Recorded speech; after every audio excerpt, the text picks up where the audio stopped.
Una historia bíblica cobra nueva vida, gracias a nuevas pruebas del Arca de Noé. En lo alto de las cumbres heladas del monte Ararat en Turquía, un misterio sepultado durante milenios ha comenzado a agitarse. Los exploradores afirman haber encontrado más que madera, más que un mito. Dentro de esta montaña yace una embarcación que desafía toda explicación. Vigas masivas, cámaras selladas, símbolos extraños, incluso artefactos que pulsan con una energía inusual, o algo mucho mayor, algo que el mismo Jesús nos advirtió que observáramos en los tiempos finales. Quédate conmigo hasta el final porque lo que revelaré podría conmover tu alma. Antes de sumergirnos, por favor, dale me gusta a este vídeo, deja un comentario con tus pensamientos, suscríbete y comparte este mensaje urgente para que juntos podamos difundir la verdad que el mundo no debe ignorar. En lo alto de los escarpados paisajes del este de Turquía, donde los vientos gélidos barren las laderas del monte Ararat, un misterio ha perdurado durante miles de años. El libro del Génesis registra un diluvio tan vasto que ahogó toda la tierra, salvando solo a Noé, su familia y los animales refugiados dentro de una arca masiva. Cuando las aguas retrocedieron, las escrituras nos dicen que el arca reposó sobre los montes de Ararat. Génesis 8, 4. Desde ese momento, la montaña ha permanecido como un hito geográfico y un faro espiritual, un lugar donde la justicia divina y la misericordia divina se cruzaron. Pero, ¿podría este antiguo relato ser más que un mito? ¿Podrían los restos del arca aún yacer ocultos bajo la nieve y la piedra del Ararat? Durante siglos, exploradores y visionarios han recorrido estas cumbres.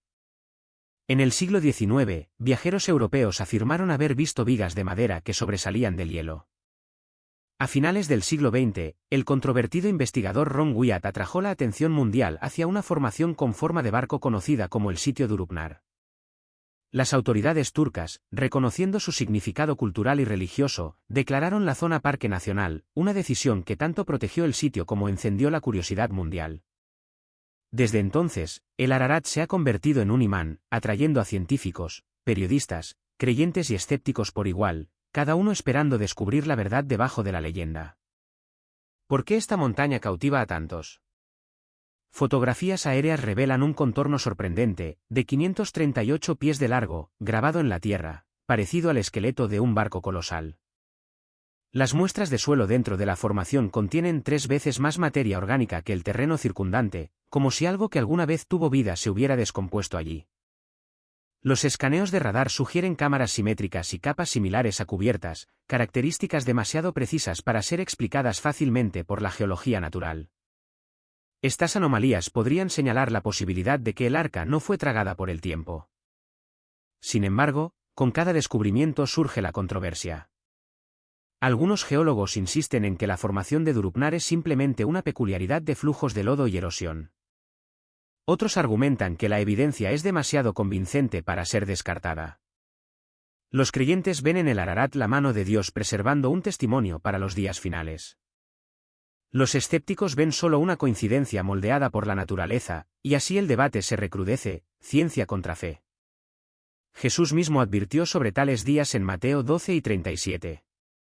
Declaró: así como la gente de la generación de Noé se burló hasta que el diluvio llegó de repente, así también nuestro mundo podría estar ciego hasta que descienda el juicio final. La montaña todavía susurra una pregunta. ¿Estamos escuchando? Cuando los primeros exploradores excavaron más profundamente en el flanco helado del monte Ararat, lo que descubrieron silenció incluso a los escépticos más empedernidos. Debajo de capas de hielo y piedra volcánica yacían vigas de madera masivas, preservadas a través de los siglos. Estos no eran fragmentos ni astillas, sino maderas colosales, más largas que un autobús urbano, alineadas con una precisión asombrosa. Su tamaño por sí solo desafiaba toda explicación. Ningún árbol nativo de esta región podría haber producido tales vigas. Sin embargo, allí estaban, fusionadas en la montaña como si hubieran sido ocultadas deliberadamente. Un examen más cercano reveló algo aún más extraño. Las fibras de esta madera antigua estaban recubiertas con una resina oscura. Las pruebas mostraron que la resina resistía la descomposición, protegiendo la madera de la pudrición durante miles de años.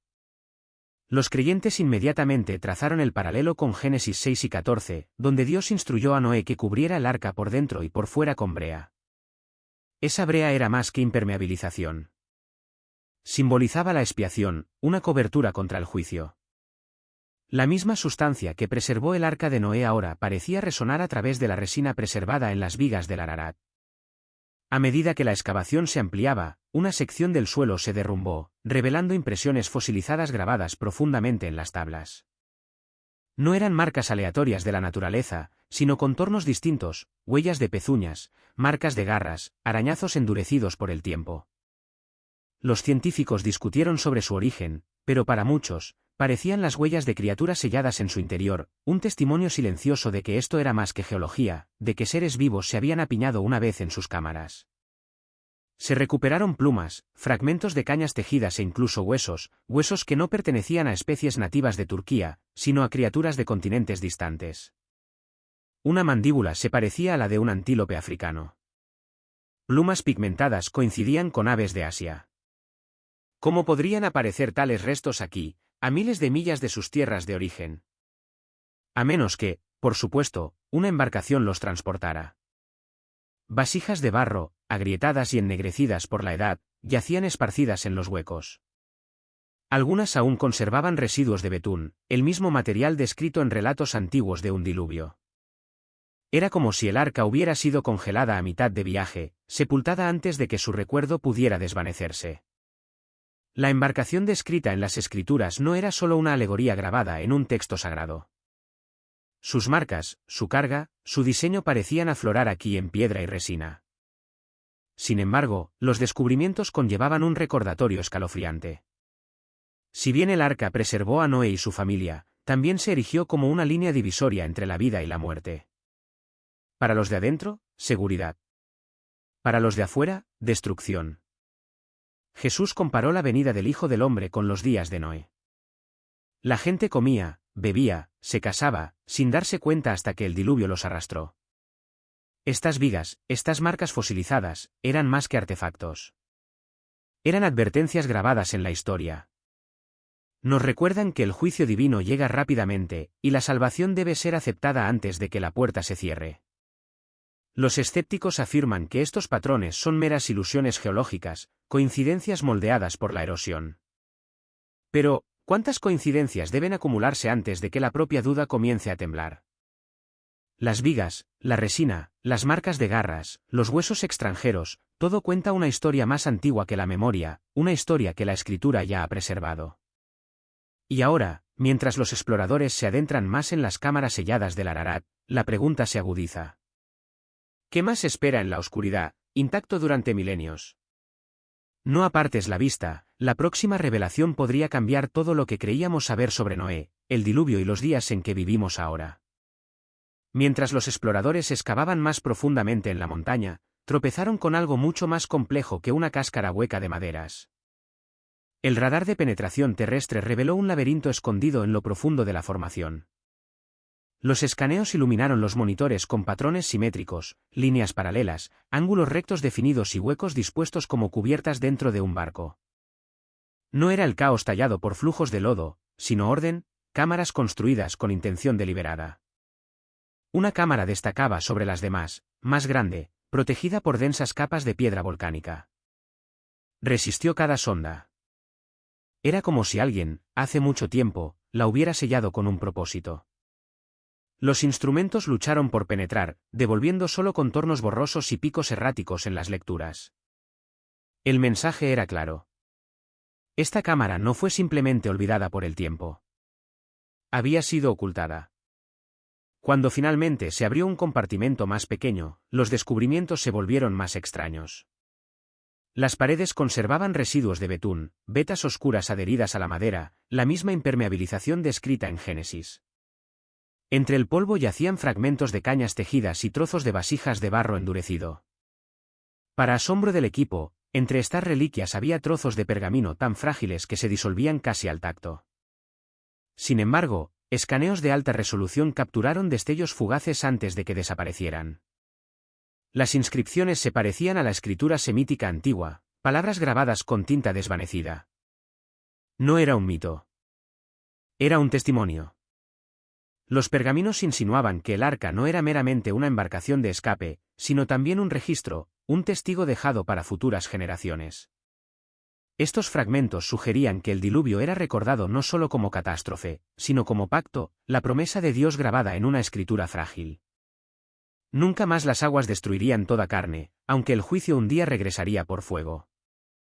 Aún más inquietantes eran los cilindros revestidos de cobre incrustados en el suelo de la cámara. Al principio, se asumió que eran recipientes de comida, pero el análisis metalúrgico reveló aleaciones desconocidas para la artesanía antigua. El cobre estaba mezclado con minerales raros, elementos utilizados hoy en día en acero de alta resistencia y reactores avanzados. ¿Cómo podría existir tal conocimiento hace miles de años? La presencia de estos materiales desafiaba las cronologías convencionales, sugiriendo o bien una tecnología perdida o una provisión divina para la preservación de la vida. Aparecieron símbolos a medida que las cámaras se examinaban más de cerca. En una viga masiva, débiles formas geométricas cobraron vida bajo la luz ultravioleta. Espirales, círculos que se intersecan y patrones estelares brillaban con una claridad inquietante. Algunos coincidían con constelaciones, pero no como aparecen en el cielo actual. Los astrónomos que revisaron los patrones sugirieron que representaban alineaciones de una época antigua cuando la inclinación de la Tierra y los cielos diferían de los actuales. Era como si los constructores del arca hubieran inscrito un mapa cósmico, un registro de los cielos antes del diluvio. Los paralelos con las escrituras son imposibles de ignorar. Génesis 9 habla del pacto de Dios con Noé, sellado por el arco iris en las nubes, una señal de misericordia después del juicio. Sin embargo, aquí, en lo profundo de las cámaras ocultas del arca, aparecen otras señales. Vasijas de cobre que resisten la descomposición, pergaminos que susurran sobre la supervivencia, símbolos grabados en madera como advertencias. ¿Eran estas marcas las huellas dactilares de una civilización olvidada? ¿O eran la mano de Dios preservando un testimonio contra la incredulidad? Durante siglos, el arca ha sido vista como una historia de liberación. Pero estos compartimentos sellados sugieren que fue más que eso. Era una bóveda que almacenaba conocimiento, preservaba la vida y registraba el juicio. El arca no solo se trataba de la supervivencia en el pasado, sino del recuerdo para el futuro. Cada cámara sellada testifica que la humanidad fue advertida una vez, salvada una vez y juzgada una vez. Y ahora, a medida que las cámaras revelan sus secretos, la pregunta resuena con más fuerza. ¿Estaban estas advertencias destinadas no solo para el tiempo de Noé, sino para el nuestro? Cuanto más profundizaban las excavaciones, más claro se volvía que el arca no era solo una embarcación de supervivencia. Era una bóveda. Dentro de sus cámaras selladas, los exploradores descubrieron recipientes envueltos en resina endurecida. Cuando se abrieron cuidadosamente, revelaron algo extraordinario. Su estructura genética mostraba rasgos hace mucho borrados por la agricultura moderna, preservados como si hubieran sido sembrados ayer. Llevaban consigo la promesa de renovación. Este descubrimiento sacudió al equipo. El arca no solo había transportado a la familia de Noé y a los animales, sino que había preservado el futuro de la comida misma. Era una biblioteca genética, asegurando que cuando las aguas retrocedieran, la humanidad podría comenzar de nuevo, tal como Dios le ordenó a Noé que tomara todo tipo de alimento para almacenar para su familia y los animales. Las muestras de suelo apoyaron esta realidad. Debajo de la estructura yacían restos de sedimentos marinos, fragmentos de conchas, rastros de algas, depósitos de arcilla, todas señales de que el sitio había estado sumergido por aguas de un diluvio catastrófico. La datación por radiocarbono de materia orgánica apuntaba a hace muchos años, alineándose con la narrativa bíblica del diluvio. La evidencia sugería que el arca había llegado a descansar exactamente cuando y donde las escrituras lo registraron. Para los creyentes, estos descubrimientos tenían un significado más profundo. El arca no se trataba simplemente de biología y supervivencia. Se trataba de salvación. Las semillas simbolizan la nueva vida, así como Jesucristo es llamado el pan de vida, Juan 6:35. A través de él, la humanidad encuentra alimento para el alma, una renovación más allá de la destrucción del pecado.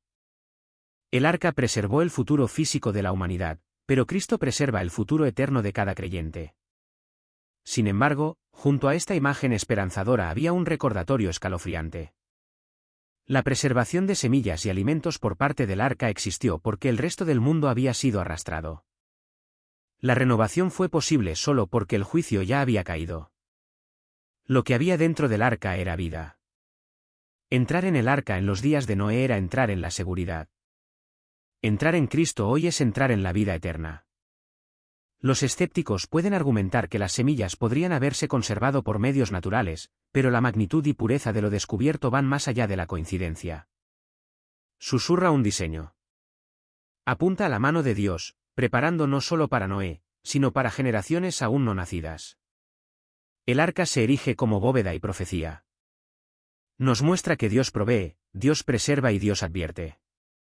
Sus semillas nos recuerdan que la vida puede ser plantada de nuevo, pero solo si primero es protegida dentro de su plan. Si crees que este descubrimiento tiene un significado para nuestro mundo hoy, no olvides darle me gusta a este vídeo, compartir tus pensamientos en los comentarios y suscribirte para que más personas puedan escuchar la verdad oculta en el arca de Noé. Cuanto más se adentraba el equipo en los pasillos destrozados del arca, los descubrimientos pasaron de esperanzadores a inquietantes. Lo que comenzó con vigas, semillas y pergaminos pronto se tornó más oscuro. En una cámara, debajo de maderas colapsadas, se descubrieron restos óseos. Los cráneos eran alargados, las costillas ligeramente deformes, la anatomía general inconsistente con cualquier población humana conocida. La secuenciación de ADN reveló fragmentos que coincidían parcialmente con la genética humana, pero grandes porciones no tenían correlación con ninguna especie catalogada en la ciencia moderna. No eran ganado, ni hombres y mujeres comunes. Eran algo más, en parte humanos, en parte desconocidos.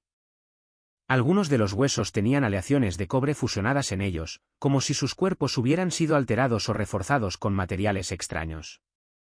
Este descubrimiento sacudió al campo científico.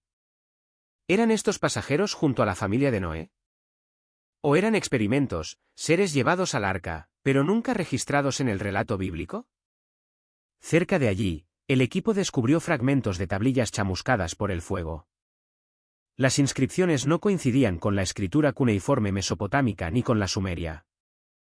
En cambio, mostraban pictogramas y diseños geométricos diferentes a cualquier idioma conocido.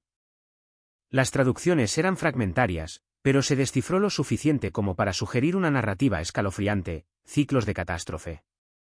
La tablilla hablaba de destrucción, no una, sino muchas veces. Eras de fuego, hielo y agua, cada una seguida por la construcción de embarcaciones diseñadas para preservar la vida. El arca de Noé, según estas tablillas, podría haber sido una de varias arcas a lo largo de la historia, cada una surgiendo en respuesta a un desastre que ponía fin al mundo. Más adentro del naufragio, aparecieron extraños grabados en las paredes. Espirales, círculos entrelazados y motivos que se asemejan a constelaciones brillaban débilmente bajo la luz ultravioleta.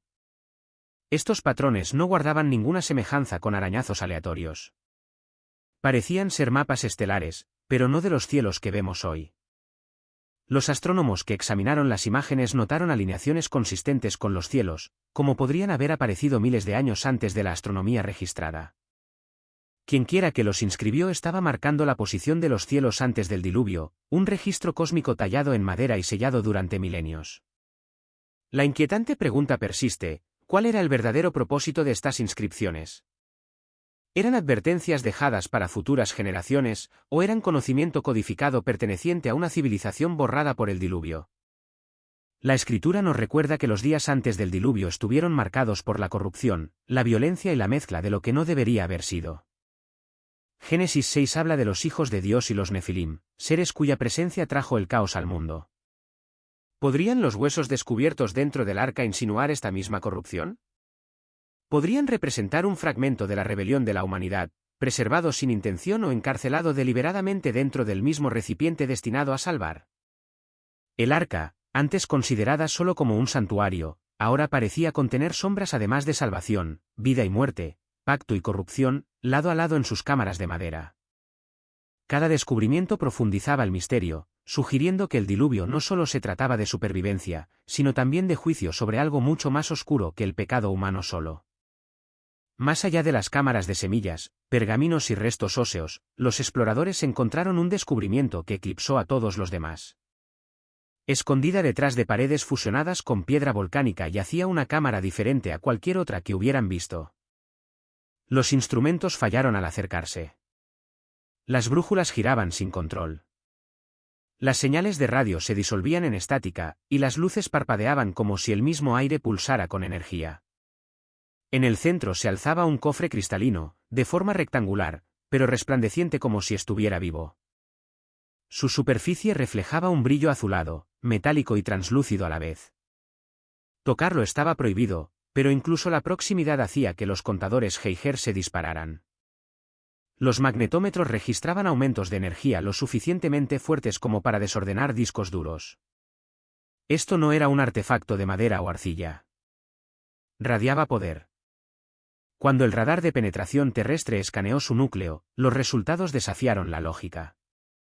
Dentro había una esfera hueca, y dentro de esa esfera algo aún más extraño, una masa que no reflejaba señal, ninguna longitud de onda. Los científicos lo describieron como una singularidad sellada dentro de una caja. Los creyentes susurraron algo mucho más peligroso, una reliquia ocultada deliberadamente de manos humanas. Entonces comenzó el pulso. Al principio, era tenue, como un latido que resonaba en el suelo.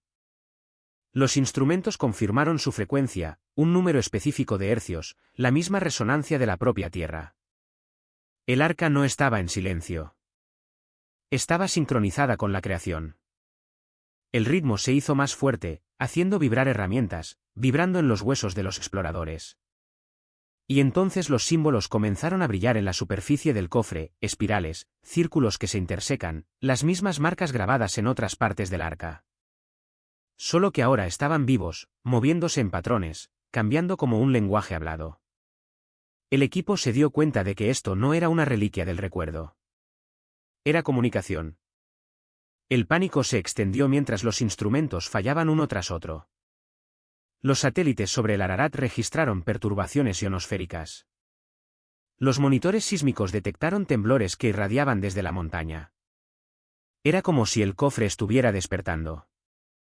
Después de miles de años, el pulso cambió, ya no constante, sino codificado. Corto, largo, repetitivo. Algunos lo compararon con Morse, otros con binario. Se estaba transmitiendo un mensaje, aunque a quién o a qué. Nadie podía decirlo. Las implicaciones eran asombrosas. ¿Había sido el arca más que un barco? ¿Y si estaba transmitiendo ahora, quién o qué estaba escuchando? La Escritura ofrece paralelos sobrios en Juan 10, 9. Jesús declara: «Yo soy la puerta, el que por mí entrare, será salvo». Así como el arca tenía una única puerta sellada por el mismo Dios, la salvación a través de Cristo es singular y exclusiva. Una vez que la puerta se cierra, el juicio cae. Los artefactos pulsantes parecen hacer eco de esta advertencia. Una puerta largamente cerrada ahora se agita como para recordar al mundo lo que se avecina. Los exploradores habían salido a buscar una reliquia del pasado. En cambio, podrían haber despertado un testimonio destinado al futuro, un mensaje sellado para la última generación. Cuando la noticia de los descubrimientos en el monte Ararat llegó al mundo exterior, las reacciones se dividieron como una falla. Para muchos creyentes, la evidencia era una vindicación. Siglos de ridiculización sobre el arca de Noé como un mito fueron repentinamente sacudidos por informes de vigas colosales, huellas de animales fosilizadas y un artefacto pulsante que emitía la propia frecuencia de la Tierra. Las iglesias predicaron sermones, declarando que la ciencia finalmente se había puesto al día con las Escrituras. Vídeos en línea se difundieron con subtítulos que proclamaban «La Biblia es verdadera». Sin embargo, en los salones académicos y laboratorios, el escepticismo se endureció. Los geólogos argumentaron que la formación de Drupnar seguía siendo nada más que un flujo de lodo moldeado por la erosión. Los arqueólogos advirtieron contra la fiebre del arca, señalando engaños y exageraciones pasadas. Popular Mechanics publicó un artículo enfatizando que las afirmaciones extraordinarias requerían pruebas extraordinarias. Para el establecimiento científico, los hallazgos eran anomalías, no confirmaciones. Atrapados en medio estaban los propios exploradores, divididos entre sus datos y sus implicaciones. Suelo rico en descomposición orgánica, cámaras alineadas con precisión geométrica, símbolos brillando bajo la luz ultravioleta. Nada de ello encajaba con explicaciones naturales. Pero declarar que el arca era real era entrar en una tormenta de controversia. Los aldeanos locales cerca del Ararat también sintieron la tensión. Algunos hablaron con orgullo de leyendas familiares, remaches de hierro encontrados en el suelo, avistamientos de madera bajo el hielo.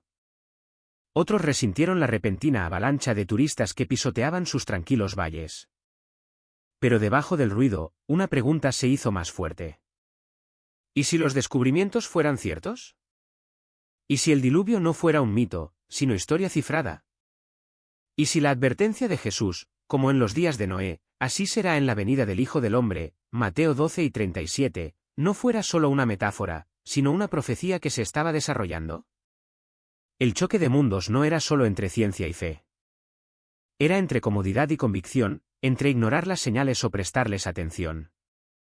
El arca estaba hablando de nuevo, y la humanidad tenía que elegir entre reír o escuchar. La búsqueda del arca de Noé nunca ha sido solo arqueología. Siempre ha conllevado un peso que va más allá de la historia, hacia la profecía. Si el arca fue realmente encontrada en el monte Ararat, si sus vigas, semillas, cámaras y artefactos son reales, hace más que confirmar un antiguo diluvio. Advierte de un juicio futuro. La escritura es clara. El primer juicio vino por agua, pero el siguiente vendrá por fuego. Por la misma palabra, los cielos y la tierra presentes están guardados para el fuego, reservados para el día del juicio y de la destrucción de los impíos. 2 Pedro 3, 7. El arca, preservada durante milenios, es más que una reliquia.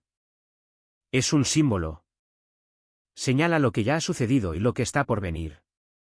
En los días de Noé, la puerta del arca permaneció abierta hasta el último momento. La gente se burló, ignoró y siguió con sus vidas. Pero cuando la lluvia comenzó, la puerta fue cerrada por el mismo Dios, y nadie pudo entrar. Esa imagen sigue siendo un paralelo inquietante. Hoy, la humanidad vive como si el tiempo se extendiera infinitamente. Sin embargo, la Escritura insiste en que la puerta de la misericordia un día se cerrará. El redescubrimiento del arca nos confronta con esa realidad.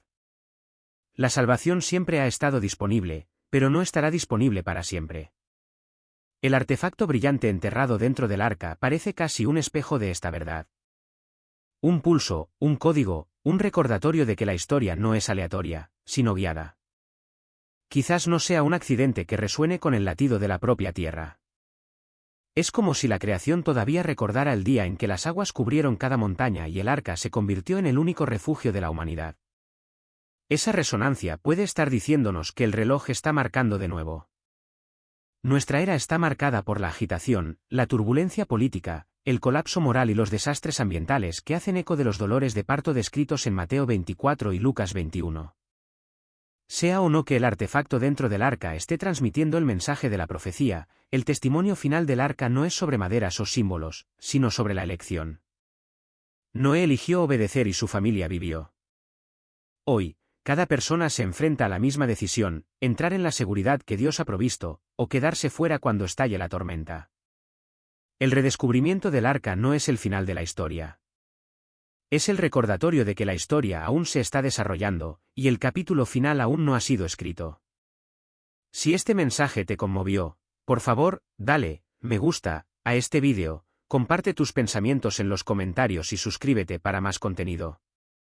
Gracias por ver y que seas fortalecido para estar listo para los días venideros.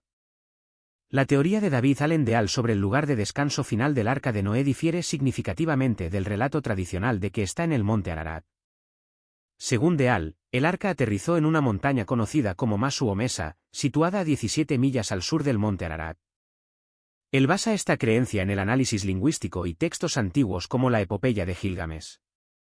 De Al postula que el arca se posó inicialmente a una gran altitud de 7,400 pies y que Noé y su familia establecieron la primera ciudad post-diluvio, Mesa Nakban, en esta ubicación, utilizando partes del arca. Con el tiempo, De Al sugiere que eventos naturales como terremotos y lluvias hicieron que el arca descendiera la montaña, dejando rastros a lo largo de su camino. Su teoría es detallada, proponiendo que los sobrevivientes del diluvio usaron los materiales del arca para construir sus nuevos hogares con madera para las estructuras y alquitrán para impermeabilizar los techos. Los nombres de lugares locales como Mesa, que significa sacado del agua, y Naswan, interpretado como Sion de Noé, parecen apoyar su narrativa. Además, la montaña presenta dos picos, que se asemejan a un muro conocido como la muralla del cielo en la epopeya de Gilgamesh, que Deal asocia con el lugar de aterrizaje inicial del arca. Durante sus expediciones, Deal descubrió antiguos sitios de habitación e identificó la muralla del cielo en la ubicación de aterrizaje propuesta. La alineación de los nombres de lugares alrededor del monte Mashe-Dak con la historia del arca refuerza aún más su hipótesis. Deal también examinó imágenes y esculturas antiguas que representan figuras de la narrativa del Génesis, centrándose en una mujer llamada Nama, vinculada a la montaña. Él cree que estos artefactos unen historias antiguas con el relato bíblico del arca. Aunque la hipótesis de Deal es intrigante y está bien apoyada con varios detalles y razonamientos, sigue siendo una entre muchas teorías con respecto al lugar de descanso final del arca. A pesar de la naturaleza convincente de su evidencia y argumentos, la comunidad científica sostiene que se necesita más investigación para confirmar o refutar estas afirmaciones. Al investigar eventos antiguos y narrativas entrelazadas con creencias culturales, un examen exhaustivo y cuidadoso es crucial para determinar la verdad.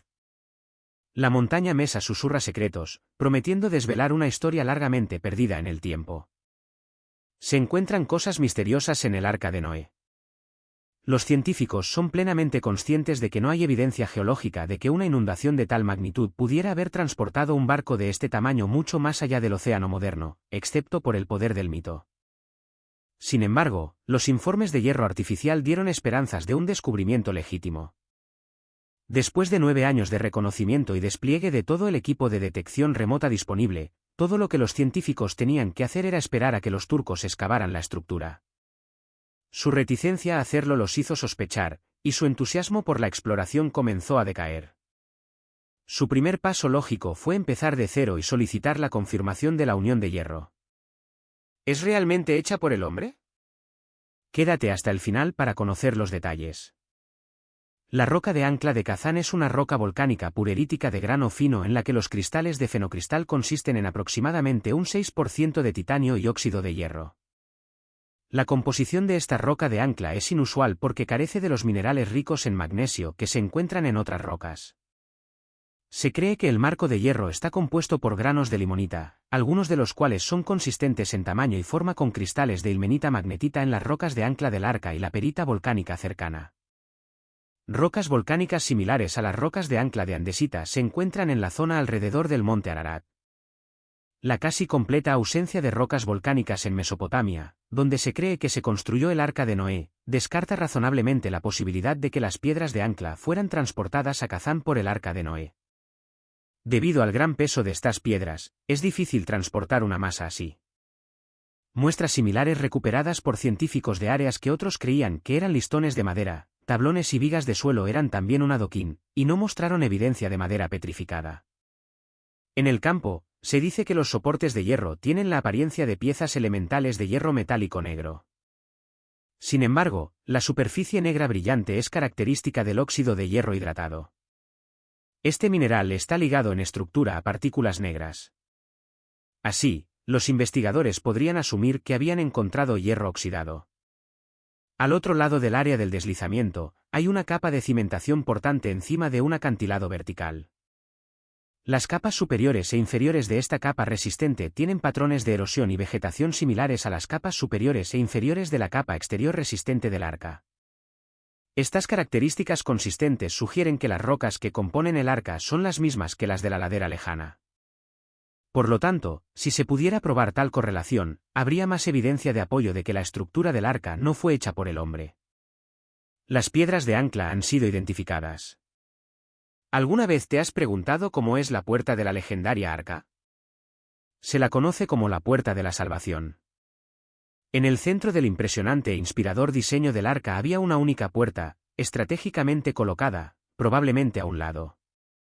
Esta puerta era crucial como el único punto de entrada y salida, permitiendo que la familia de Noé, todos los animales y las provisiones esenciales subieran a bordo. Una vez que todos estuvieron a bordo, la puerta se cerró de forma segura, protegiendo a los ocupantes de la catástrofe inminente. La historia del arca de Noé se desarrolla dramáticamente durante el gran diluvio, que estuvo lejos de ser una tormenta ordinaria. Durante unos increíbles 40 días y noches, una lluvia implacable de los cielos sumergió toda la tierra. Incluso las cumbres más altas sucumbieron al diluvio, transformando el paisaje en un mundo irreconocible cubierto de agua. En medio de este caos, el Arca de Noé se convirtió en un refugio en la tormenta, un faro de esperanza en medio de las turbulentas aguas. Esta masiva embarcación, que transportaba a Noé, su familia y parejas de cada criatura viviente, proporcionó un santuario flotante. A pesar del balanceo constante del arca bajo el asalto de las aguas del diluvio, la vida prosperó en su interior, sostenida por una fe inquebrantable y protección divina. Mientras las aguas aumentaban, el arca flotó sobre el diluvio, navegando por un mundo transformado en un vasto dominio acuático. Durante 150 días, se mantuvo a la deriva sobre este extenso mar, un testimonio de la resiliencia humana y la salvaguarda divina. Finalmente, a medida que las aguas del diluvio retrocedían, dejando un mundo para siempre alterado, el arca se posó sobre las ásperas cumbres de los montes de Ararat, permaneciendo como un símbolo de esperanza y renovación. Sin embargo, el viaje aún no había terminado. Después del diluvio, Noé y sus compañeros se enfrentaron a una prolongada espera para que las aguas se retiraran por completo, un proceso que abarcó más de un año desde el inicio del diluvio hasta su eventual desembarque. Este periodo estuvo marcado por la anticipación y la paciencia mientras esperaban el regreso a tierra firme y la promesa de un nuevo comienzo. El relato del Arca de Noé sigue cautivando corazones y mentes, elevándose por encima de la mera leyenda para encarnar el espíritu perdurable de la resiliencia humana y el triunfo de la fe sobre la adversidad. La solitaria puerta del arca se erige como un poderoso símbolo de esperanza, un pasaje a la salvación frente a desafíos inimaginables. Sin embargo, muchos mitos y misterios aún rodean el Arca de Noé, y los expertos persisten en su búsqueda para desvelar sus secretos. La verdad detrás del Arca de Noé. La evidencia de estudios microscópicos y análisis fotográficos demuestra que la supuesta arca cerca de Dogubayazid es una formación rocosa completamente natural. No puede haber sido el Arca de Noé ni siquiera un modelo hecho por el hombre. Es comprensible por qué los primeros investigadores la identificaron erróneamente. La inusual estructura en forma de barco captaría tanto su atención que el afán por ser alguien que descubriera o confirmara la existencia del Arca de Noé tendería a anular la precaución. Un ejemplo del grado en que la precaución fue ignorada por los defensores de la hipótesis del Arca de Noé se muestra en la identificación errónea de una perita metamorfoseada con pliegues rizados como corteza de madera de gofer o moldes de cañas fosilizadas que supuestamente cubrían el arca. Además, si la hipótesis del diluvio creacionista fuera válida, los animales muertos representados por fósiles en esta piedra caliza deben haber muerto en el supuesto diluvio. Y estos restos fosilizados se encuentran en canales que cortan la supuesta arca. Por lo tanto, la supuesta arca es más antigua que los depósitos del supuesto diluvio de Noé. Y esta relación por sí misma refuta de manera concluyente la hipótesis de que la estructura son los restos conservados del arca. Cuando el sitio sea nuevamente accesible para investigadores extranjeros, el área cercana a Kazán debe ser examinada para ver si allí afloran rocas volcánicas con una mineralogía similar a la de las piedras de ancla. Si es así, se apoya firmemente una fuente local para las piedras de ancla. Aunque la estructura no es el Arca de Noé, muy bien podría ser el sitio que los antiguos consideraban el barco del diluvio y pudo haber jugado un papel en la historia del diluvio. Como geólogos, encontramos que esto es una especulación interesante, una hipótesis interesante. Ha habido informes intrigantes que sugieren que el Arca de Noé navegó por el Mar Negro. ¿Podría haber algo de verdad en esta afirmación? En el ámbito de la exploración submarina, estudios recientes han revelado más que solo capas de sedimento. Las profundidades del Mar Negro han desvelado restos de civilizaciones antiguas, incluyendo claras huellas de edificios y herramientas, indicando que la vida humana alguna vez floreció en áreas ahora sumergidas bajo el mar.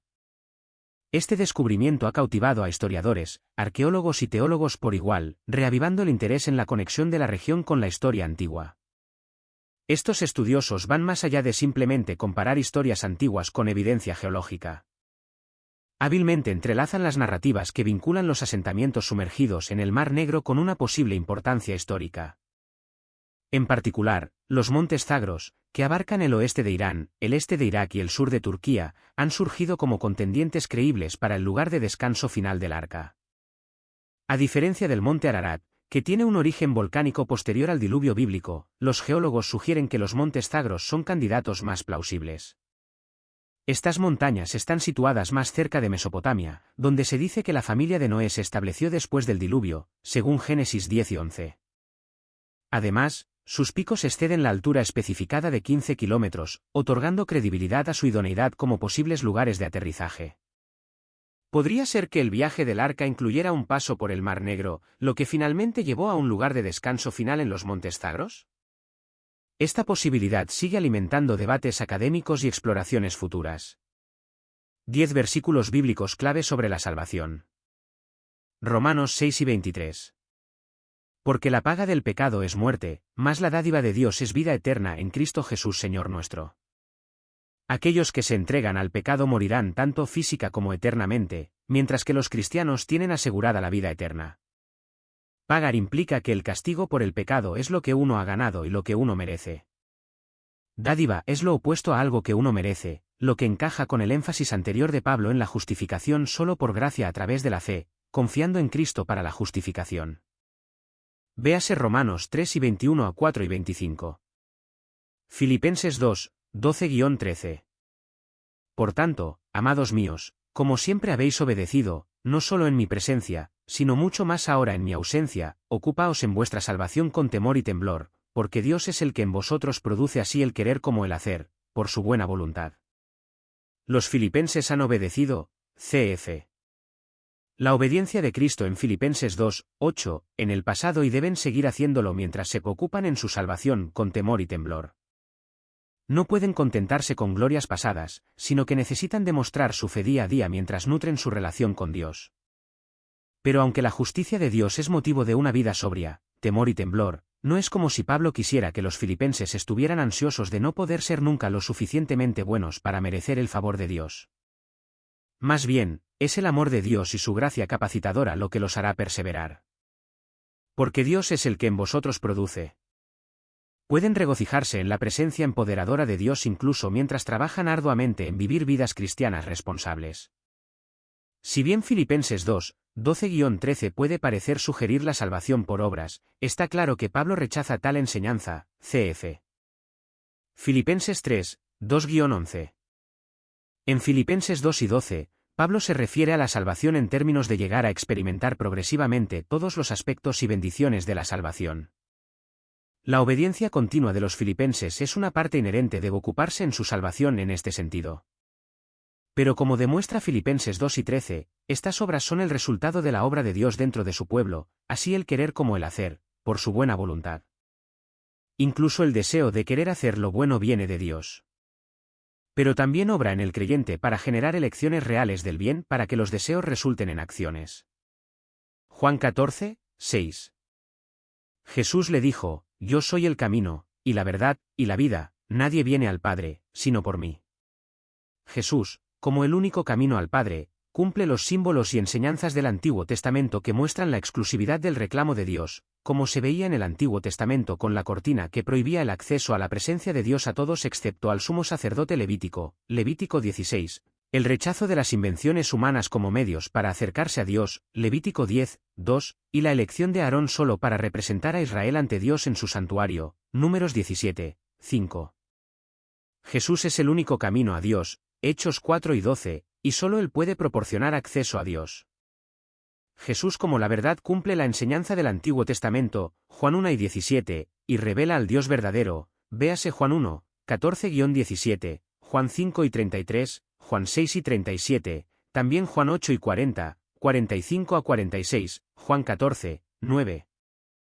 Jesús solo es la vida que cumple las promesas del Antiguo Testamento de vida dada por Dios, Juan 11, 25-26, teniendo vida en sí mismo, Juan 1, 4, Juan 5 y 26, y es, por lo tanto, capaz de conferir vida eterna a todos aquellos que creen en Él, por ejemplo, Juan 3 y 16. Esta es otra afirmación del yo soy que hace una afirmación de deidad. Romanos 1 y 16. Porque no me avergüenzo del Evangelio, pues es el poder de Dios para salvación a todo aquel que cree, al judío primeramente, y también al griego. Pablo explica por qué está tan ansioso por predicar el Evangelio en todas partes. El Evangelio es el poder salvador de Dios en el que se revela la justicia de Dios. Debido a su falta de tamaño, fama u honor en los corredores de poder e influencia romanos, los cristianos podrían sentirse tentados a avergonzarse del mensaje cristiano. Pero Pablo dice que no hay nada de qué avergonzarse, porque de hecho es un mensaje que viene con el poder de Dios que lleva a la gente a la salvación. Al judío primeramente indica la prioridad de los judíos en la historia de la salvación y su elección como pueblo de Dios. El papel de los judíos es un tema principal en Romanos, como se ve especialmente en la discusión en Romanos 9 a 11. Griego no se limita aquí a personas de Grecia, sino que se refiere a todos los gentiles. Juan 1, 12-13. Mas a todos los que le recibieron, a los que creen en su nombre, les dio potestad de ser hechos hijos de Dios, los cuales no son engendrados de sangre, ni de voluntad de carne, ni de voluntad de varón, sino de Dios. Recibirle implica no solo un acuerdo intelectual con algunos hechos sobre Jesús, sino también darle la bienvenida y someterse a él en una relación personal. Creer en, pistis, implica confianza personal. Su nombre se refiere a todo lo que es verdad acerca de él y, por lo tanto, a la totalidad de su persona. No nacidos de sangre sino de Dios deja claro que ni el nacimiento físico ni el linaje étnico ni el esfuerzo humano pueden hacer que las personas sean hijos de Dios, sino solo la obra sobrenatural de Dios, Juan 8, 41-47, cf. Juan 3, 1-6. Esto extiende la posibilidad de convertirse en hijos de Dios a los gentiles y no solo a los judíos, Juan 11, 51-52, cf. Juan 10 y 16, véase también Juan 3, 3-8. A todos los que creyeron les dio potestad indica que la fe salvadora precede a convertirse en miembros de la familia de Dios a través de la adopción como sus hijos. Efesios 1, 13-14. En él también vosotros, habiendo oído la palabra de verdad, el evangelio de vuestra salvación, y habiendo creído en él, fuisteis sellados con el Espíritu Santo de la promesa, que es las arras de nuestra herencia hasta la redención de la posesión adquirida, para alabanza de su gloria. Sellados puede significar que el Espíritu Santo protege y preserva a los cristianos hasta que alcanzan su herencia, o que certifica la autenticidad de su aceptación por Dios como genuina. Llevan el sello real, véase Juan 3 y 33, Hechos 10, 44-47. La primera interpretación parece mejor aquí, aunque ambas ideas son bíblicamente verdaderas. Dios derrama su Espíritu Santo sobre todos sus hijos para garantizar o proporcionar un pago inicial de su parte en su reino eterno porque les aplica toda la obra poderosa y la redención de Dios hasta que adquiramos posesión de ella. Esta frase también puede traducirse como hasta que Dios redima su posesión. En ese caso, significa que, al igual que los levitas en el Antiguo Testamento, los creyentes son la posesión especialmente atesorada del Señor, véase Números 3 y 12, 45, Números 8 y 14, Josué 14, 3-4, 7, Juan 33, 6. Juan 3, 3-5. Respondió Jesús y le dijo, de cierto te digo, que el que no naciere de nuevo, no puede ver el reino de Dios. Nicodemo le dijo, ¿cómo puede un hombre nacer siendo viejo? ¿Puede acaso entrar por segunda vez en el vientre de su madre y nacer? Respondió Jesús, de cierto te digo, que el que no naciere de agua y del Espíritu, no puede entrar en el reino de Dios. Lo que es nacido de la carne, carne es, y lo que es nacido del Espíritu, espíritu es. Esta discusión sobre la necesidad del renacimiento espiritual desarrolla aún más la referencia anterior a los hijos de Dios que nacen de Dios, Juan 1, 12-13, cf. Juan 8, 39-58, Juan 11, 51-52. La frase nacido de agua y del Espíritu, en Juan 3, 5 se refiere al nacimiento espiritual, que limpia del pecado y trae transformación y renovación espiritual. Agua aquí no se refiere al agua del nacimiento físico, ni es probable que se refiera al bautismo. El trasfondo es probablemente Ezequiel 36, 25-27, donde Dios promete, esparciré sobre vosotros agua limpia, y seréis limpiados de todas vuestras inmundicias, y de todos vuestros ídolos os limpiaré. Os daré un corazón nuevo y pondré un espíritu nuevo dentro de vosotros. Para una discusión adicional sobre nacer de nuevo, véase un Juan 2 y 29, 3, 9, 4, 7, 5, 1, 4, 18. El reino de Dios, un tema principal en los otros evangelios, se menciona en Juan solo en 3, 3-5. Véase la referencia al reino de Jesús en Juan 6 y 36. Juan 3, 16-18.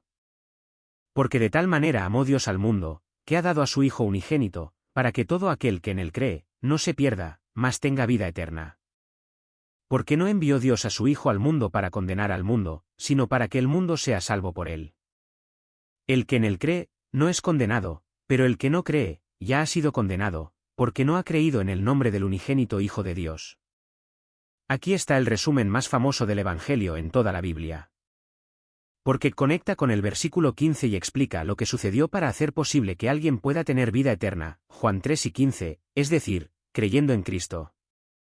De tal manera amó Dios al mundo, fue una declaración asombrosa en ese contexto, porque el Antiguo Testamento y otros escritos judíos habían hablado solo del amor de Dios por su pueblo Israel. El amor de Dios por el mundo hizo posible que todo aquel, Juan 3 y 15, que cree en Cristo, no solo los judíos, tenga vida eterna.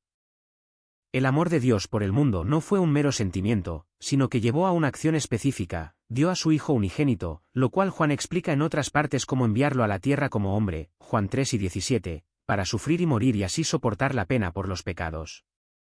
El propósito de dar a su Hijo fue hacer que el gran don de Dios de la vida eterna estuviera disponible para cualquiera, para todo aquel que en él cree, es decir, quien confía personalmente en él. No se pierda significa no perecer en el juicio eterno. En contraste con tener vida eterna, la vida de gozo abundante y bendición inconmensurable en la presencia de Dios para siempre. Aquellos que creen en Cristo tienen esa vida eterna y ya experimentan sus bendiciones en el tiempo presente, no aún completamente, pero en una medida significativa. Aquellos que no creen y no confían en Cristo no tienen una posición positiva ni neutral ante Dios. Ya están condenados ante Dios por sus pecados porque no han confiado en la solución de Dios para la culpa, el unigénito Hijo de Dios.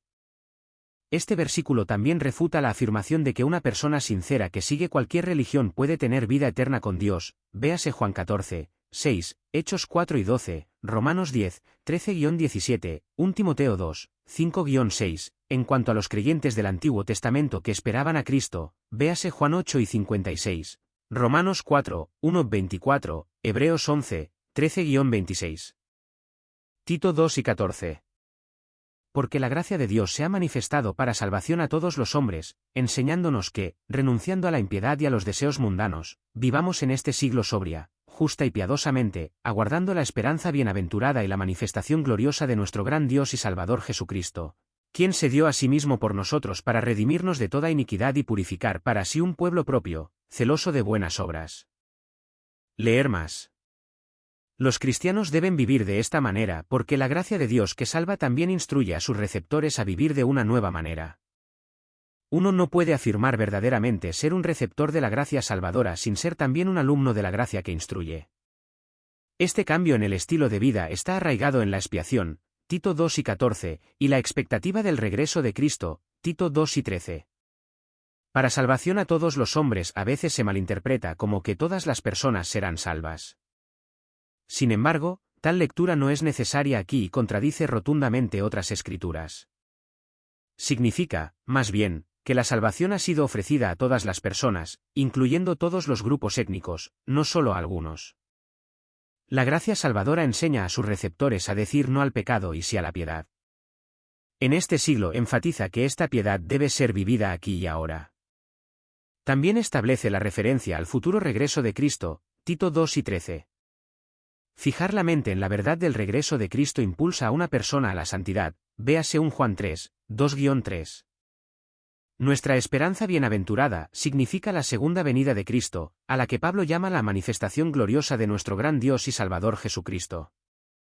Puede parecer poco claro si Pablo se refiere aquí a dos personas de la deidad, Dios el Padre y Jesucristo, o si describe a Jesús como Dios y Salvador.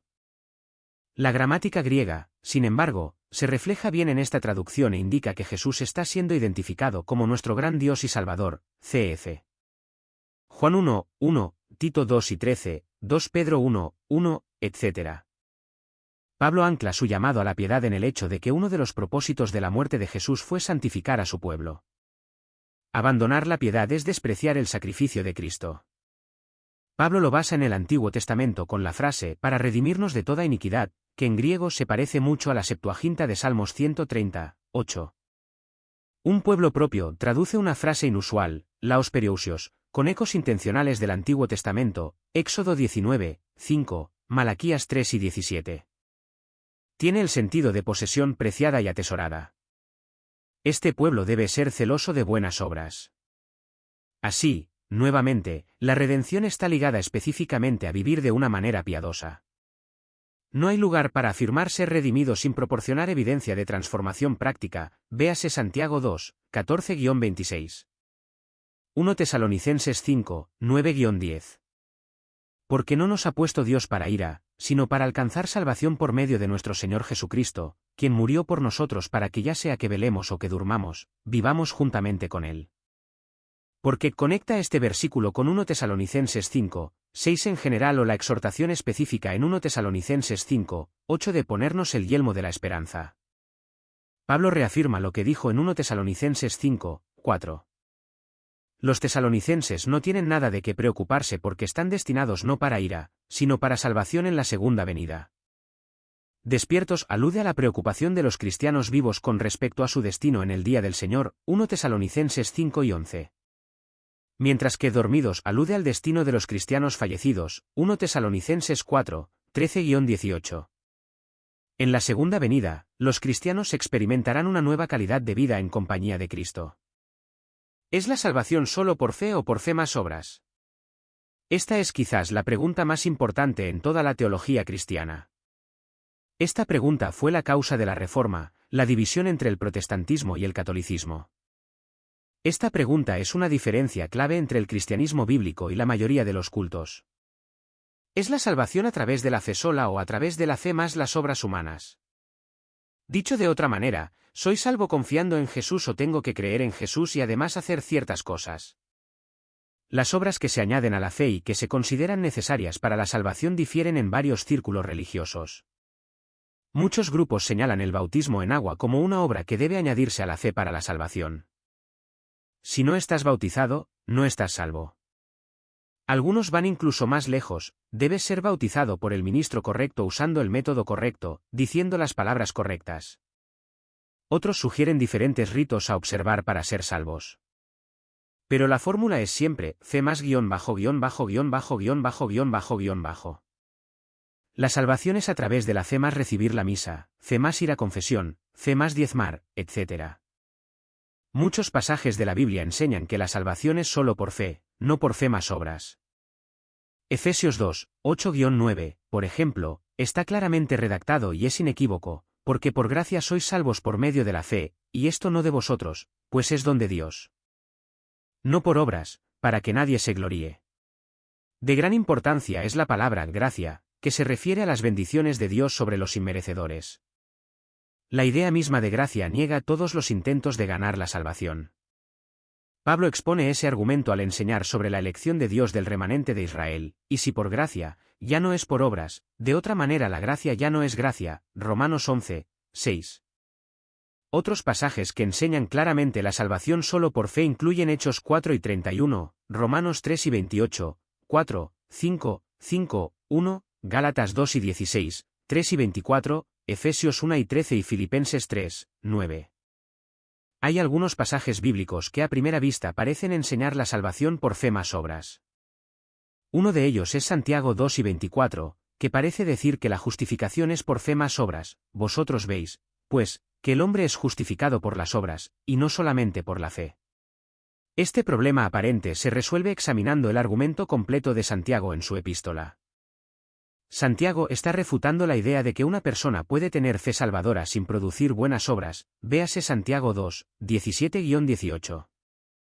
La fe genuina en Cristo, dice Santiago, producirá una vida cambiada y resultará en buenas obras, Santiago 2, 20-26. Santiago no está diciendo que la justificación es por fe más obras, sino que una persona que es verdaderamente justificada por la fe tendrá buenas obras en su vida. Las obras son una demostración externa de fe genuina en Cristo, Santiago 2 y 14, 17, 20, 26. Y es esa demostración externa la que justifica al creyente a la vista de otras personas. Pablo dice que aquellos que tienen verdadera fe en Jesucristo estarán ansiosos de hacer lo bueno, Tito 2 y 14. Para volver a Efesios 2, inmediatamente después de enseñar que somos salvos por fe, no por obras, Efesios 2, 8-9, Pablo dice que fuimos creados para hacer buenas obras, Efesios 2 y 10. La salvación viene por la gracia de Dios a través de la fe, y esa fe se manifiesta en buenas obras. Las obras siguen a la fe y son una prueba de ella. Si vamos a decir que somos salvos por obras, debemos especificar de quién son las obras. No somos salvos por nuestras propias obras, por muy meritorias que sean a nuestros propios ojos. Somos salvos únicamente por la obra de Cristo en nuestro favor. Su muerte y su resurrección son las obras que nos salvan. Recibimos a nuestro Salvador por fe, Juan 1 y 12. ¿Soy salvo por fe o por buenas obras? Como nuevo cristiano, me sentí aliviado al escuchar que la salvación no depende de las obras, sino únicamente del don de la gracia de Dios. Pero luego alguien me dijo que la fe sin obras está muerta, y que a Dios le importan tanto mis acciones como mis creencias. Ahora estoy preocupado. Quizás no estoy haciendo lo suficiente para ir al cielo. ¿Qué piensas? ¿Puedes ayudarme a entender lo que parece una contradicción? Desde cierta perspectiva, la pregunta que has planteado va directo al corazón del Evangelio cristiano. La salvación se basa de hecho solo en la fe, Gálatas 3, 6-7. Pero luego la fe resulta ser algo así como una moneda de dos caras. Si has estado leyendo tu Nuevo Testamento, habrás notado que los apóstoles, especialmente Pablo, dejan claro que no nos ganamos el camino al cielo haciendo buenas obras o renunciando a comportamientos pecaminosos. Nuestra única esperanza es depositar toda nuestra confianza, fe y seguridad en el Señor Jesucristo, el Salvador que se ofreció a sí mismo en la cruz para redimirnos del pecado. Porque por gracia sois salvos por medio de la fe, y esto no de vosotros, pues es don de Dios. No por obras, para que nadie se gloríe, escribe Pablo, Efesios 2, 8-9. Véase también Juan 14, 6, Hechos 4 y 12, 1 Timoteo 2, 5-6. Pero, ¿sugiere esto que el comportamiento no importa en la vida cristiana? ¿Significa que los creyentes pueden incurrir en pecado deliberado? ¿Son libres de olvidarse de las consecuencias y las implicaciones más profundas de las malas decisiones personales? En absoluto. ¿Qué, pues, diremos, escribe Pablo, perseveraremos en el pecado para que la gracia abunde? En ninguna manera. Porque los que hemos muerto al pecado, ¿cómo viviremos aún en él? ¿O no sabéis que todos los que hemos sido bautizados en Cristo Jesús, hemos sido bautizados en su muerte? Romanos 6, 1-3.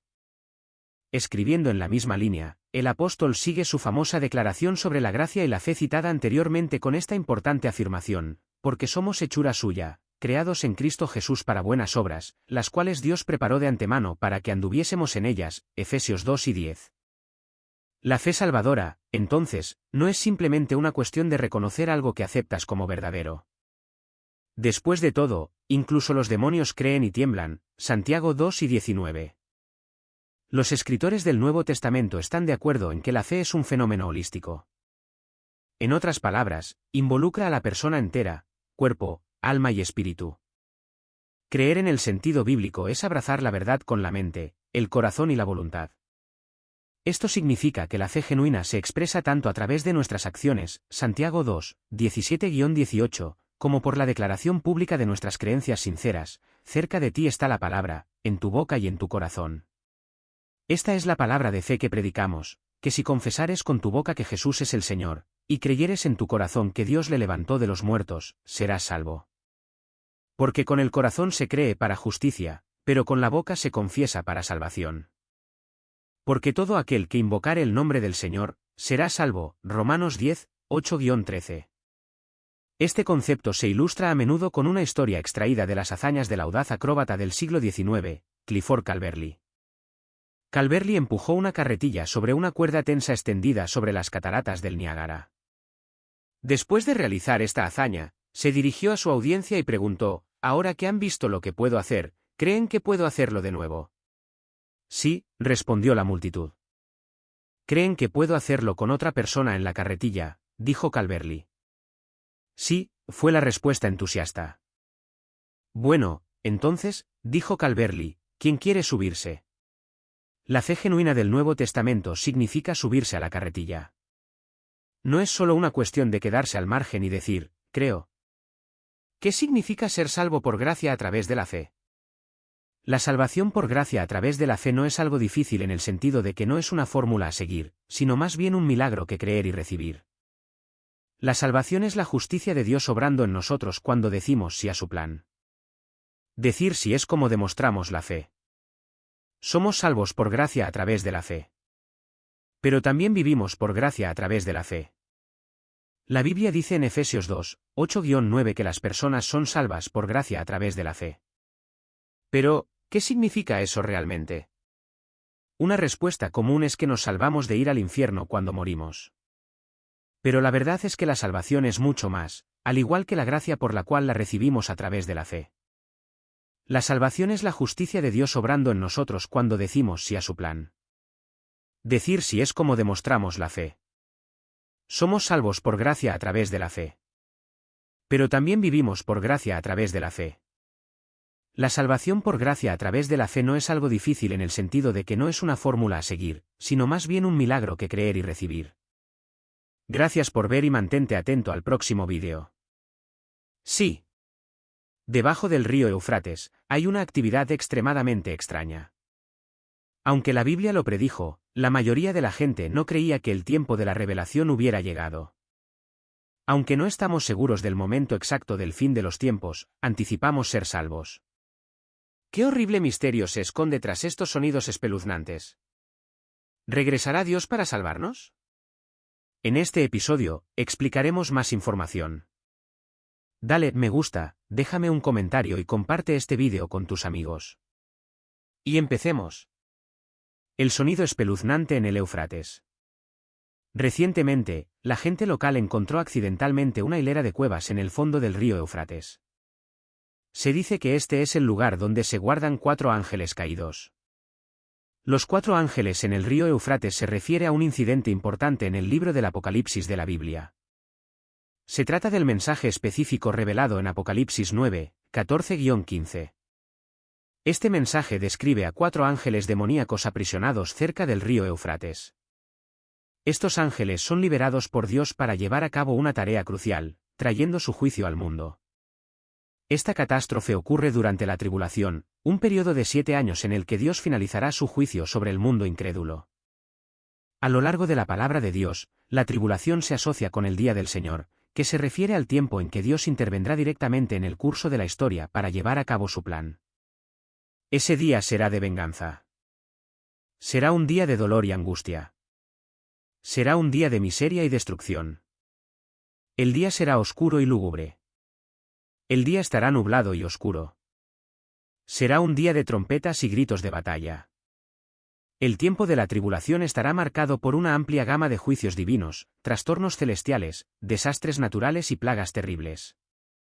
Este evento tiene lugar junto al río Éufrates. El río Éufrates es un río importante referenciado en la Biblia. Se considera la cuna de la civilización humana temprana y ha sido visto durante mucho tiempo como un símbolo de la vida y sus limitaciones. Cuando el Éufrates se menciona en el libro del Apocalipsis, adquiere un nuevo significado. Se convierte en un emblema crucial en las predicciones bíblicas para el futuro. Esta narrativa es una de una serie de visiones vistas por Juan, el autor del Apocalipsis, que muestran los eventos que conducen al fin del mundo en el juicio final. La visión se abre con el sonido de la sexta trompeta, lo que indica que están a punto de ocurrir eventos trascendentales. El sexto ángel tocó la trompeta, y oí una voz de entre los 4 cuernos del altar de oro que está delante de Dios, Apocalipsis 9 y 13. Considera las palabras de Apocalipsis 9, 14-15, que dicen al sexto ángel que tenía la trompeta: desata a los 4 ángeles que están atados junto al gran río Éufrates. Y fueron desatados los 4 ángeles que estaban preparados para la hora, día, mes y año, para matar a la tercera parte de los hombres. Esta sección de la Biblia es tanto fascinante como un poco aterradora. Representa un tiempo en que Dios interviene y el mundo mundano se encuentra con el reino espiritual de una manera significativa, lo que resulta en graves consecuencias para todos. Esta profecía sirve como un recordatorio para que pensemos profundamente y seamos más conscientes. Sirve como un recordatorio del juicio de Dios, la redención y el dominio sobre toda la historia. El relato de los 4 ángeles que estaban atados pero fueron liberados representa un cambio significativo en la historia del fin del mundo. Demuestra la imparcialidad de Dios. Cuando investigamos el tema, se nos invita a reflexionar de cerca sobre las profecías del Apocalipsis, el juicio de Dios y nuestro conocimiento de la historia y el destino humanos. Es como embarcarse en un viaje a través de una de las secciones más desconcertantes y fascinantes de la Biblia, desafiándonos a examinar nuestras creencias, ansiedades y sueños para el futuro. Entonces, ¿Cuál es el propósito de liberar a los ángeles caídos? El objetivo de liberar a estos ángeles es provocar un enorme desastre, ya que se les permite destruir a un tercio de la humanidad. Pero, ¿por qué Dios aprobaría la matanza de un tercio de la humanidad? No hay una conexión lógica entre estos 4 ángeles y los 4 ángeles mencionados en Apocalipsis 7, 1. ¿Podrían ser o no los mismos 4 ángeles? Sean quienes sean, están preparados para la hora, el día, el mes y el año en que este juicio será desatado. Leemos fueron desatados, lo que implica que son ángeles malvados. Si bien esto podría no ser el caso, es probable que sean ángeles malignos. A pesar de todo, cumplen un propósito divino. Las langostas demoníacas descritas previamente en Apocalipsis solo eran capaces de causar estragos en los humanos. Sin embargo, estos 4 ángeles poseen la capacidad de llevar a cabo una masacre sin precedentes. Estos ángeles solo son despertados cuando Dios lo considera aceptable, y su ámbito de acción se limita a una porción específica de la humanidad. Cumplen la voluntad de Dios en el momento apropiado. El río Éufrates fue una característica geográfica importante en la antigua Babilonia, sirviendo como el límite del antiguo imperio romano. También está asociado con el primer pecado, Génesis 2, 10-14, el primer asesinato, Génesis 4 y 16, la primera rebelión organizada contra Dios, Génesis 11, 1-9, la primera confederación de guerra, Génesis 14, 1, y la primera tiranía. Estos eventos se describen en el libro del Génesis, así como el ejército encabezado por estos ángeles, Apocalipsis 9, 16-19.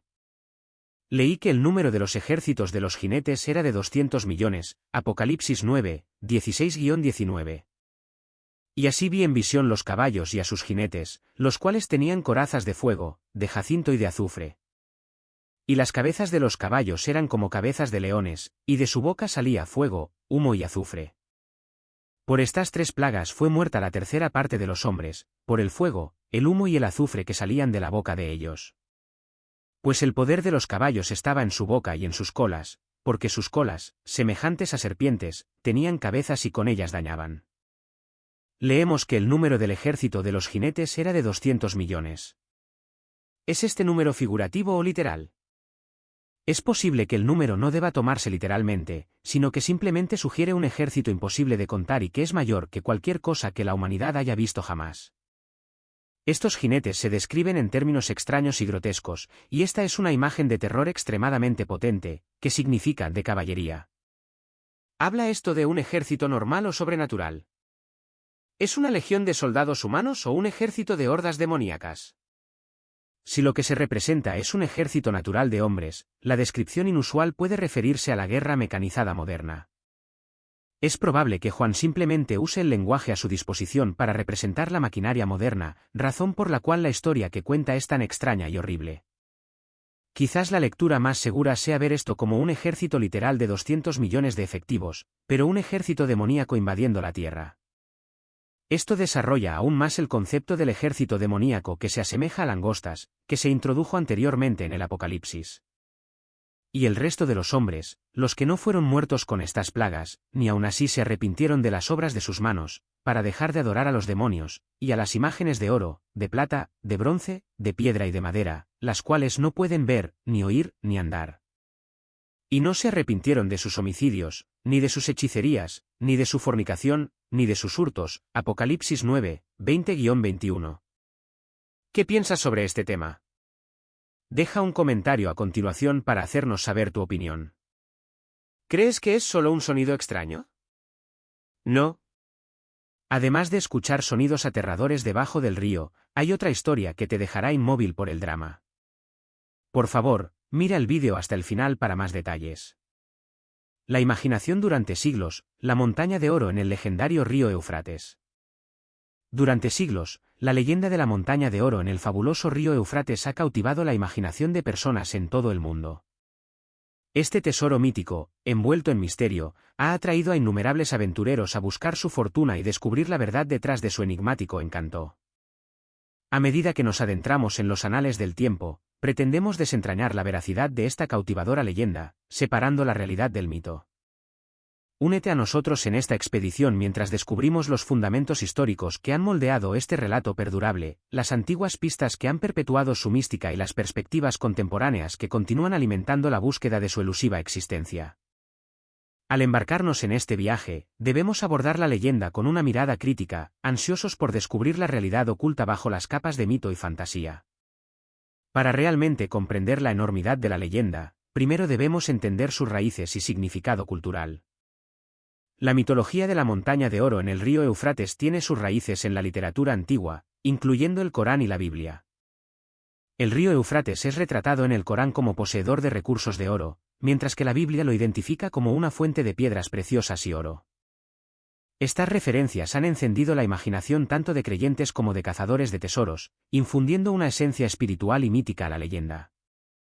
Además de sus connotaciones religiosas, la leyenda también tiene una importancia cultural significativa.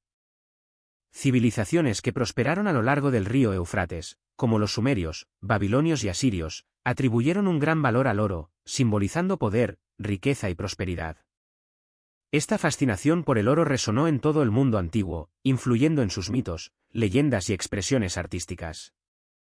Numerosos cuentos y representaciones de una fabulosa montaña de oro en el río Éufrates surgieron, cautivando a la gente a lo largo de la historia y continuando fascinando a los modernos cazadores de tesoros, exploradores y buscadores de aventuras. El encanto de descubrir una montaña de oro oculta motiva a individuos de diversos orígenes a seguir los pasos de sus predecesores en busca de este legendario tesoro. Sin embargo, ¿es la leyenda de la montaña de oro en el río Éufrates simplemente un producto de mito y narrativa? El río Éufrates, que atraviesa la actual Turquía, Siria e Irak, jugó un papel crucial en el surgimiento de civilizaciones antiguas, nutriendo tierras fértiles, fomentando la prosperidad agrícola y catalizando el crecimiento de prósperas ciudades ribereñas. Su posicionamiento estratégico proporcionó una ruta comercial vital, conectando territorios distantes y facilitando extensas redes comerciales. La interacción entre civilizaciones a lo largo del Éufrates.